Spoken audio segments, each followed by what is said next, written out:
Hello, welcome to the queue for Italy turn 4 operation too soon. And for expenses here, they have $41. They're going to buy a factory, which is a minor factory, armor, 2 infantry, airplane, and the final $7 is an infantry artillery. And there's 2 attacks, no dice rolling, some strategic moving around the board, and that's about it. So let's look at the attacks. We have a U.S. transport. The sub from 87 comes over, and that is gone. The other attack here is in Morocco. We've got an infantry artillery moving out of Morocco into the other Morocco, Casablanca. All right. Where it will be followed up by a bomber with 2 infantry. 1, 2, 3, 4, 5, and he'll have a movement of 2 left. And that will go Italy for no points, but strategic value. And the bomber goes 2 left, so he'll land here in Algeria. All right, so that is pretty much it for the combat. For non-combat, this fighter will come out of Algeria, 1, 2, 3, 4, and go into Egypt, right? Or do we need it on the carrier? Well, let's put it on the carrier since we're loading Egypt up. All right. Next move. This transport will grab an anti-aircraft gun and an infantry. 1, 2, 3. And drop them off in Cairo. And what else do we got? We got a transport that was here in 98. He's going to come up, grab the infantry and armor from Greece, and come back. And they will also go here into Cairo, or Egypt. Transport here in 97 will grab 1 infantry out of Rome, come down to Malta, grab an artillery, and come over and drop them off into Egypt as well. All right. That is quite a bit of goods there. Will it be enough? Who knows? Probably not. All right. What other? Oh, we got this here. This transport in 87 will grab the 2 infantry from Sierra Leone, 1, 2 into 92, and drop them off in Gibraltar. And I believe that is it, right? No, it's not. We got some markers up here in Russia. We got an anti-aircraft gun from Bessarabia going into the Ukraine. We got an infantry from Bessarabia going into western Ukraine, so it's not alone. And the artillery. Do we want to move the artillery and tank into Ukraine? Probably not. We'll wait because we're going to rail some reinforcements over. So from northern Italy, 2 infantry will come up here. I wonder if they should all go to Bessarabia. 3 infantry and an artillery is what we can rail. So you know what? We're going to rail the 3 infantry into Bessarabia. You know what? And the artillery. We're just going to put it all there and be done with it. And the armor will stay. I believe, to the best of my knowledge, we're done now. All right, so Italy's done. On the other side of the board is my purchases. I guess I could have brought them over. The factory, no doubt there, going in there into Egypt. The pile, not here, El Alamein, and then there. We got a fighter going into Rome with, I guess, do we need to put anything in Rome? Not really. The fighter's enough. So 3 infantry, artillery, and armor go into northern Italy so that I can move them somewhere else if I want to. All right. That's pretty much it. Let's look at their cash. They did lose a couple bucks. They're at 21, so let's put down $21 for them. All right, and as far as bonuses, 5, 10, 15, and I believe 2 now because we lost Kenya. So $17. So there would be 17, there's 15, or 17. So 17, 21, that is $38 for next turn. We'll do a recap, and then for those watching that are new to BBR, I was going to go over the victory objectives and where we're at in the game. So let me come around so I can read the territories in the correct manner for the recap. 86 is a sub. Casablanca, 3 infantry artillery. Gibraltar, 4 infantry. C-Zone 92 is a transport bomber in Algeria. Malta, infantry artillery.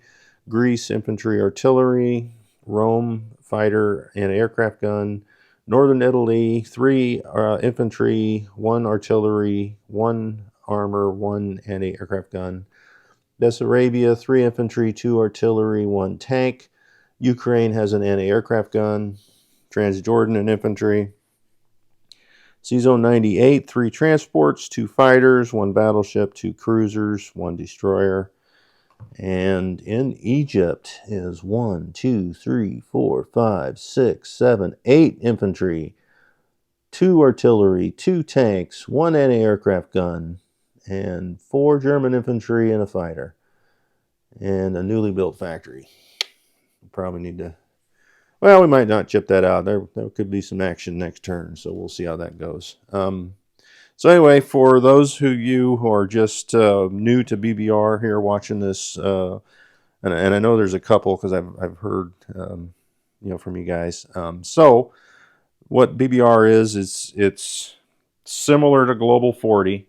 The map is got a few changes, a few adjustments. The setup has just a couple adjustments that are a little different. So if you've played Axis and Allies Global 40, you can jump into this real easy.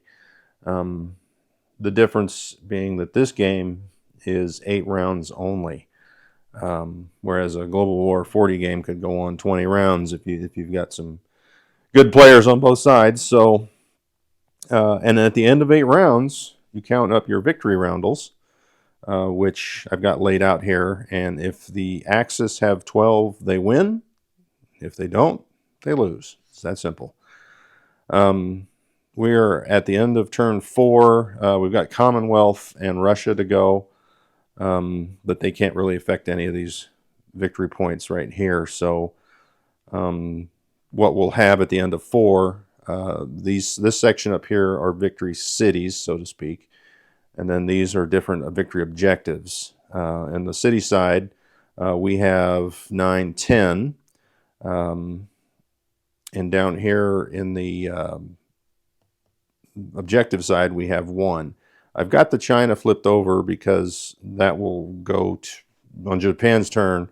They'll take that, and they can pretty much wall it off this turn. I don't think they'll hold it to the end of the game, but that would be our 12. So at the beginning of our turn, we'd have 12.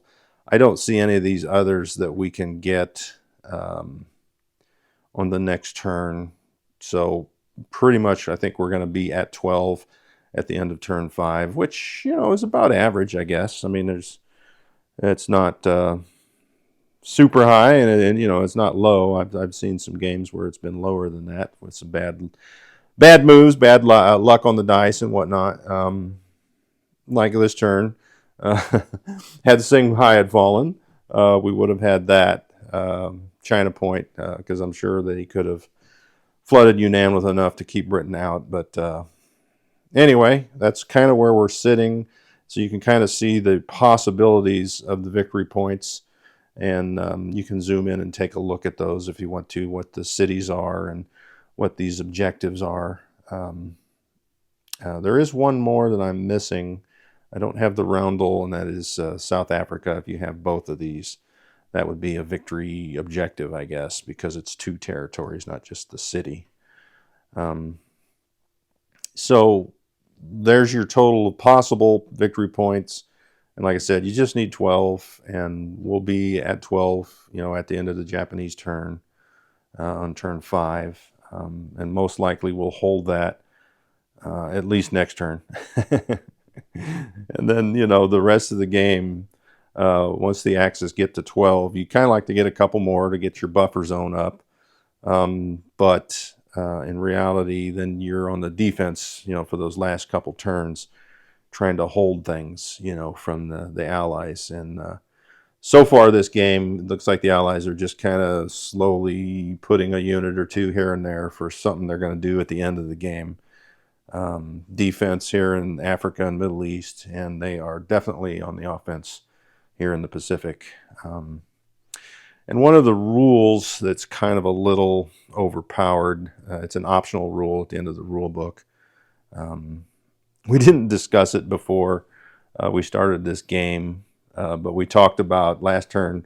I had set up a blitzkrieg move, and then it dawned on me we hadn't really discussed whether we were using those or not, and I didn't need to do it, so I took it off and didn't do it.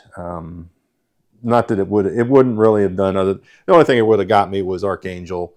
They could have counterattacked it, which would have been good for me because that just takes stuff out of Moscow. But I just thought, well, let's not do it. We didn't discuss it. But I'm sure, looking at the strategy, the Prussian grenadiers are counting on using those rules, and we didn't discuss that at the beginning. That's probably our bad there. I think Chris might have talked about maybe using his Banzai. Japan has a Banzai option, which all the infantry on round 1 get to roll at 2. So if you don't have a huge amount of artillery support, that's a good time to do that. Now it's only 1 round, so that's not that huge. The Blitzkrieg, you can send some tanks out and get a territory beyond where you can go. You can attack a territory and then go and take that. But then whatever tanks out there or whatever units are out there are subject to a counterattack and wiped out. So those are kind of minor options. This one, however, though, where the British and U.S. forces get to combine for 1 turn at attack, that's the one that needs some adjusting. But we'll get to. We'll see what happens on the changes. That's new for this Bloodbath 6 rules that they started playing last October, and they used at the tournament. I didn't see it used in the Pacific any, but obviously you had some operations where the British and U.S. combined here in Europe, which is really, I think, what the rule was intended for. It probably should be limited. But I don't make the rules. I just play with the rules. So that's where we're at. If you have any questions about the victory conditions and where we're at, just leave a comment and try and get them answered the best I can. And if you've been watching this whole time and you know all about BBR, well, kudos to you for sticking with it. That was last bit here was mainly for the newer players or newer viewers. That are new to BBR. So there you have it. Next up will be Commonwealth and Russia, and then we're on to turn 5.